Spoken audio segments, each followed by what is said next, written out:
Okay, what do we have in here that can cool me down on this hot summer's day? Or maybe it's not that hot. Peanut butter? No. Taco Bell sauce? No. Ooh. Root beer. That'll do the trick. Gonna have me root beer. It's got the beer in it, but it's not alcoholic. Eh? You're not cool and refreshing at all.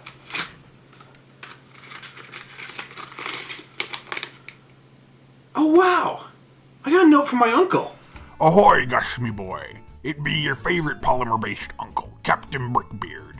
I've been continuing me ventures in plundering, pillaging, and small business financing. On me travels, me first mate Crumpet came across an old relic I know has quite the connection to you, me bearded nephew. Here, take it. Consider it a present from the deepest parts of me loins, I mean me heart. Go Red Sox, Captain Brickbeard, DDS. Aw, that was nice of him. Let's see if we can get this out of here.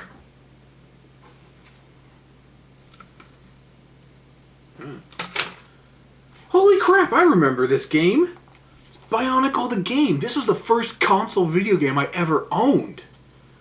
I can't believe I found a copy of it. Thanks, Uncle Brickbeard. Should you concern me that I have a relative entirely made of plastic?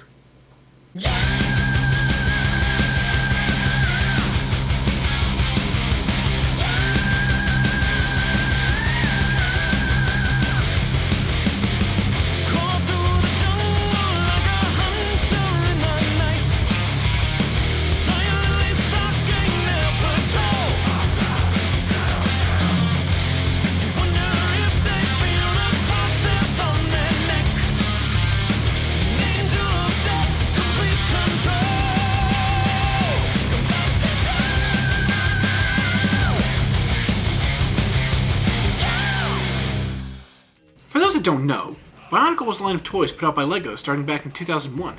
I was obsessed with them as a kid. Well, let me start at the beginning.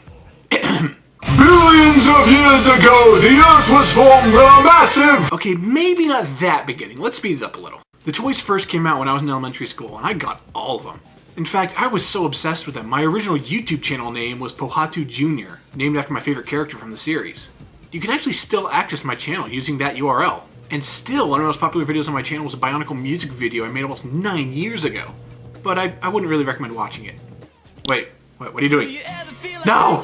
Don't avert your eyes, children! This wasn't meant for mortals! In September of 2003, a video game adaptation came out and I wanted it, but I didn't have anything to play it on. That Christmas, I got a PS2 and Bionicle the game, and I never actually beat it. Until now. Let's fire this bad boy up and take a stroll down memory road. Memory lane's too far of a drive from here. We start off with a cutscene giving us some expository dialogue.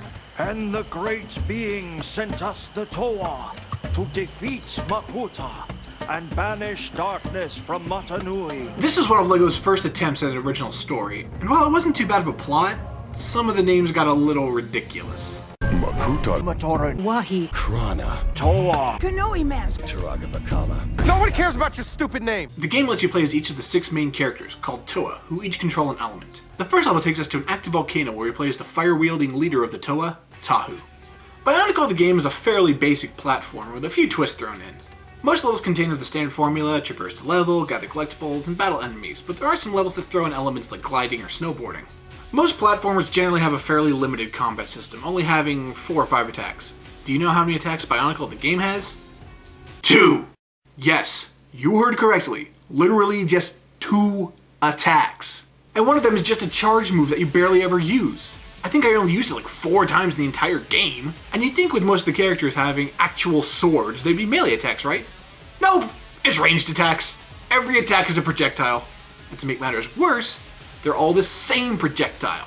Every attack produces the same white ball of generic energy that acts no differently from any of the other characters' attacks. You'd think there'd be some difference with these attacks because each character controls a different element.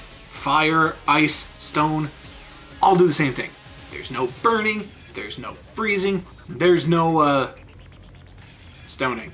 Smoke that reefer! You also have a shield, which goes back and forth between being completely useless and absolutely vital to beat some levels. And now, back to tonight's story. Tahu rescues the villagers known as Matoran from animals called Rahi, and then more vicious animals called Borak.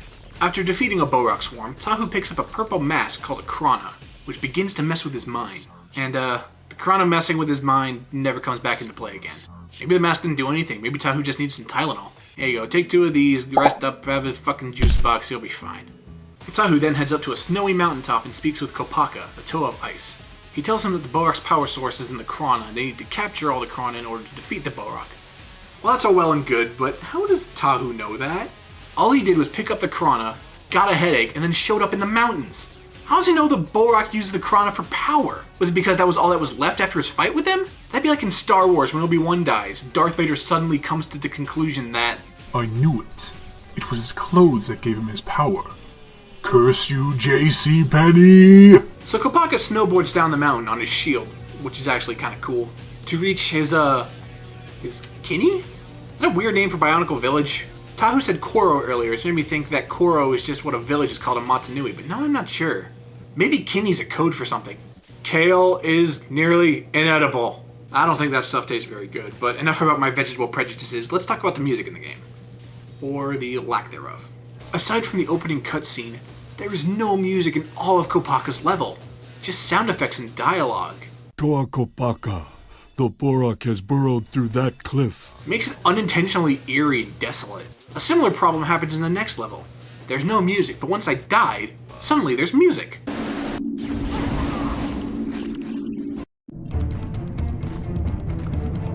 I think I figured out the reason for this though. This game was made for the original Xbox, and I was playing it on the Xbox 360.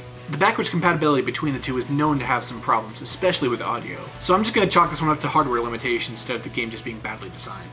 Before the next level, we have a pre-rendered cutscene of the Toa transforming into their next evolution, the Toa Nuva. They gain armor, new weapons, and new and improved lumpy masks. There's also no dialogue or any sort of context to set up this transformation, other than the Krana were somehow involved. I guess there must have been some magic in that old evil mask they found.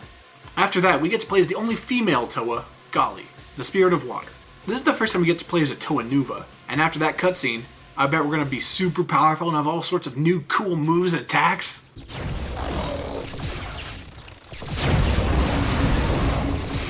Or we could just be the same.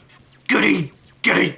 I guess she's a bit more powerful, seeing that she's able to beat all of the Borak by herself. And these just aren't the same Borak we saw before. These are the Borak Call. They are like the leaders of the Borak. Beating these guys means you win. And Gali beat them all. By herself. I mean, she's got that going for her. Which is nice. And you know, even though this is a water level, it's actually not too bad. There's always the feeling of dread to get dropped into a soggy wasteland in a video game. They usually bog down, badly done controls, and an annoyingly limited breath mechanic, but Gali was designed purely to swim, so she's fast, fluid, easy to control, and can breathe underwater. Actually, this just might be the best level in the game. Unfortunately, the following level might just be the worst level in the game. It features Pohatu, the Toe of Stone, and my absolute favorite Bionicle character from when I was a kid. At the end of Gali's level, she finds out about a new threat known as the Rakshi, and she leaves to warn the other Toa. She runs into Pohatu and tells him of the danger. Pohatu sets off to warn the Toa of Earth about it, but poor architecture makes fools of us all, and he falls into a cave. He then hops into a barrel-shaped minecart with a Matoran, rides around on a rail for about 5 minutes, punching switches, and then his level ends. No enemies, no drama, pretty much no story progression, nothing. When your favorite character in a franchise gets the worst level in their debut video game, it does sting a little. I'm only slightly still bitter about it. Just slightly! But at least Pohatu has a little more dignity than Onua does. The two meet up, and Onua tells Pohatu to warn Tahu of the Rakshi. And that's 78 points for me. Onua confronts one of the Rakshi and charges dramatically at it. He then takes a slight bump and falls down a mineshaft. What a weenie. Onua gallivants around underground for a while using his special ability, Pushing Rocks! That and being crushed to death by giant robot bulls. What Onua does give us is our first battle with a Rakshi. This one is trapped in tube jail and sends out what I believe are acid moles. Luckily, they are defeated by the amazing power of Pushing Rocks! We then get to play as Liwa, Deepwood. Toa Bear, who resides in the jungle and can leap tall buildings in a single bound. Too bad there aren't any buildings in the jungle. After lots of jumping, gliding, dying, and tree surfing, Liwa comes across another Rakshi, and they have a throwdown on a giant floating checkerboard. After a fairly easy boss battle, Liwa defeats the beast and picks up a Krana? But I thought the Bohrok were the ones that used Krana as a power source. I guess it's just a conveniently sized package of evil juice for any enemy the game doesn't want to give a proper backstory to. That's right, Candy. I'm Bert Chapman here for new Krana in a Can from Hasbro. Try Krana in a Can for all your unspecified evil doing, and it tastes great. Wow, that tastes like feet. We come back to Tahu, as he talks with a reoccurring character I failed to mention yet. This is Takua, the Chronicler. He's been a convenient source of information throughout the game. Strange new creatures, and saw a great Kanoi mask floating on the lava. The mask I found was the Mask of Light. And now he tells us there is a 7th Toa. Only the 7th Toa can wear the mask. Unfortunately, one of the Rakshi has stolen the mask, and Tahu has to chase it down to get it back. And I guess stop his village from being destroyed, but that's just a minor detail. So once again, we play as Tahu, but this time surfing on lava, which in theory sounds like this. But in reality is closer to this. Tahu catches up to the Rakshi and gets the Mask of Light back, but the mask has selected who is worthy to wear it. Can you guess who it is? Drum roll, please! And our winner is... the Matoran that ruined the minecart with Pohatu! Come on down! No. It's Takua. He's the only other character with a name in this game, so it has to be him. Ironically, we don't get to know what his Toa name is. It's Takanuva, by the way, but the game doesn't bother to tell us that. Now, I might be in the minority here, but I, for one, would like to know the name of the guy that takes up the entire cover art of the game. It also doesn't bother to tell us why he instantly teleports into the lair of Makuta. He has the mask on for like 4 seconds, and then suddenly is teleported to the unknown location of the game's main villain. How did he get here? Did he teleport himself? Did Makuta bring him down there? Was this just the will of the spirits? It's never explained! It's dangerous here. Takanuva's entire level is a 6-minute boss fight against Makuta. He hits some minions, jumps on some falling rocks, and deflects a few attacks. We then get a 48-second final cutscene where Takanuva and Makuta become one and bring balance to the light and the dark. Then Takakuta, Makanuva, Hakuna Matata opens the door to awaken the spirit of mata-nui, and it goes about as well as you imagine. Let us awaken the Great Spirit.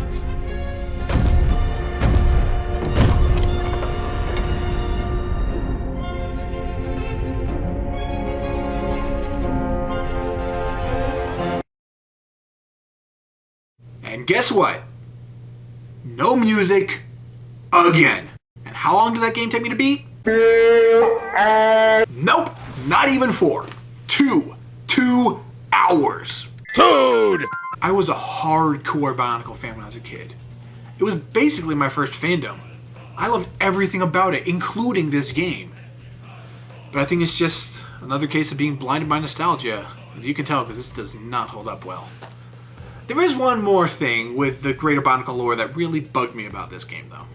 Throughout the story and lore of Bionicle, especially in the movies they did, they keep bringing up the 3 virtues of the Bionicle. Unity, duty, and destiny. This game's got duty pretty well covered, as the Toa are doing their best to protect their people, but as for unity, aside from the 2 pre-rendered cutscenes, we never see more than 2 Toa at once. Good friggin' job on that one. Maybe I'm just too sentimental about things from my past. I think everyone knows that feeling.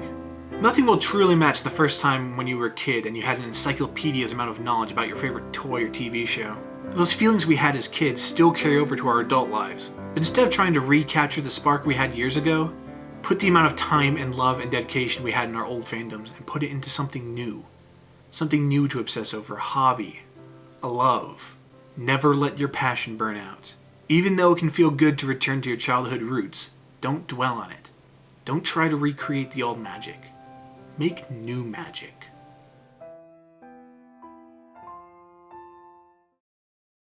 But if something shits all over your old magic, you have every right to shit back on it. This game can shove a Rakshi up its Koro. That's all I got. It's hard to make sex jokes with plastic toys. Really shouldn't be, should it?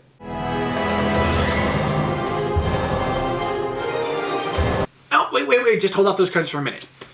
Click here to watch an important video about things on this channel, including Gus reviews and Let's Plays and other things going on. So, click here, watch it. Back to the credits.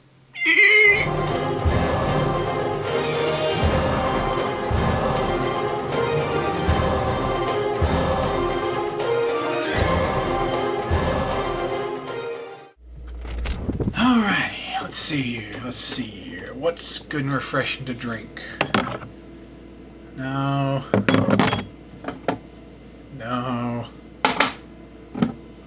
Horseradish.